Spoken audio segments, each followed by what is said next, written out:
한국의 경제는 일본 경제를 따라갈까? 한국 경제는 최근에 높은 성장률을 기록했다.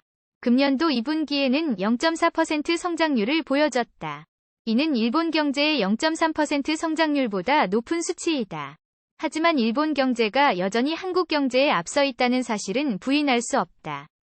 일본 경제는 세계 3대 경제 중 하나로 평가받는다.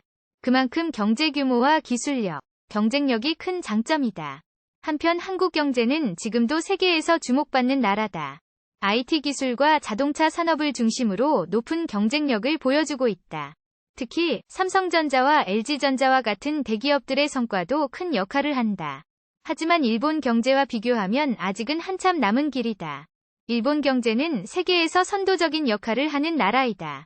특히 자동차, 전자기기, 로봇 분야에서 세계를 선도하고 있다. 또한 일본 기업들은 글로벌 시장에서도 큰 인지도와 경쟁력을 보인다. 한편 한국 경제는 일본 경제에 비해 일부 인프라와 기술력에서는 뒤처지고 있다. 특히 일부 산업에서의 글로벌 시장 점유율도 일본이 앞선 상황이다. 하지만 한국은 기술 혁신과 창업 등을 통해 일본 경제를 추격하려고 노력하고 있다. 정부에서도 중견기업 육성과 스타트업 육성 등을 통해 경제 성장을 촉진하고 있다. 한국은 창조경제의 시대에 맞춰 비즈니스 환경을 개선하고 있다. 또한 혁신 기업을 육성하고 산업 구조를 변화시키는 데에 전력을 기울이고 있다. 하지만 일본 경제의 기술력과 경쟁력을 따라잡기는 어려울 것이다.